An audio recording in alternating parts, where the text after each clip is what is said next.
7वां महीना पूर्ण होने के पश्चात जैसे ही 9 महीने परिपूर्णता की ओर होते हैं, फिर नारी के पेट में भयंकर दर्द शुरू होता है। आजकल की भाषा में इसको लेबर पेन कहा जाता है। भयंकर दर्द होता है। ऐसे दर्द में फिर हम आजकल क्या करते हैं, सीधा हॉस्पिटल, डॉक्टर के आवाज जाने के बाद डॉक्टर देते हैं इंजेक्शन। 2 घंटे में नॉर्मल डिलीवरी हुई तो ठीक है, नहीं तो ऑपरेशन, पेट को चिरा लगा करके बच्चे को निकालेंगे। इसमें नुकसान ही नुकसान है। लौकिक दृष्टि से देखे, व्यवहारिक दृष्टि से देखो तो माताजी का पेट बिगड़ेगा, पिताजी का पैसा बिगड़ेगा और बेटा जी के तो पूरी जन्म कुंडली बिगड़ जाएगी, क्योंकि बच्चा जन्मा ही नहीं तो जन्म कुंडली बनेगी कहां से। भाई बच्चा जन्मता हो तो जन्म कुंडली बने, अब इसकी कौन सी कुंडली बनेगी, इसको क्या नाम दे अपन? चेरफाड़ कुंडली भी नहीं कह सकते, खींचू कुंडली कहेंगे, क्योंकि जबरदस्ती से खींच करके निकाला है। तो खींचू कुंडली बनाने का तो कोई विधान ही सामुद्रिक ज्ञान में, ज्योतिष शास्त्र में नहीं है, संभव नहीं है। हर 4 मिनट में देशांतर बदल जाता है, और अगर उस बच्चे का सही नाम अक्षर नहीं निकला तो फिर उस बच्चे के सारे जीवन के मुहूर्त गलत निकलेंगे, नाम गलत निकलेंगे, फिर सारा नकारात्मक प्रभाव उसके जीवन में पड़ता चला जाएगा। वो विफलता को प्राप्त करता जाएगा।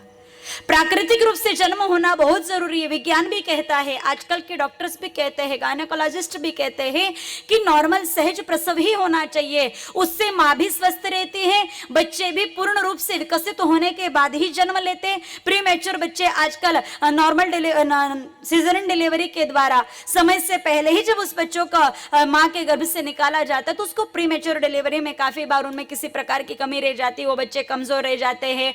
इस संसार के जितने भी प्रदूषण भरा वातावरण है उसमें फाइट करने के लिए वो कुछ कमजोर रह जाते, फिर ऐसी स्थिति में प्राण भी निकल जाते। और विचार करो, प्रीमेच्योर बच्चे जन्मे या पूरे लंबे समय तक जी, इसकी कोई गारंटी नहीं है। अब वैसे डॉक्टर कहते हैं कि 2 सीजरन के बाद तीसरा सीजरन के लिए चांस नहीं लेना चाहिए, मां के लिए घातक है। और प्रीमेच्योर करने के बाद क्या गारंटी कि आपके दोनों बच्चे सक्सेस ही रहे।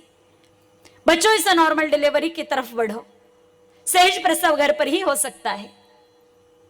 और डॉक्टरों का यह भी कहना है कि सहज प्रसव होना चाहिए, क्योंकि समय से पहले जब चीरफाड़ कर करके सीजन डिलीवरीज के द्वारा बच्चों का जन्म करवाया जाता है तो वो बच्चे पूर्ण रूप से मजबूत नहीं होते हैं, साथ ही उनको जिस मार्ग से निकाला जाता है उसके कारण वो और भी कमजोर हो जाते हैं। प्राकृतिक रूप से जब जन्म होता है वो जिस तरीके से फाइट करते हैं उसके बाद उनकी हड्डियां भी मजबूत होती है, मांसपेशियों की मसाज हो जाती है प्राकृतिक, जिसके कारण वो भी मजबूत होती है। और उस तरीके से जन्म होने के कारण बच्चों की रोग प्रतिरोधक क्षमता, एंटीबायोटिक पावर स्वतः ही बचपन से बढ़ जाती है। इसलिए बच्चे स्वस्थ होते हैं, दीर्घायु होते हैं, लंबे समय तक जीवन जीने वाले होते हैं।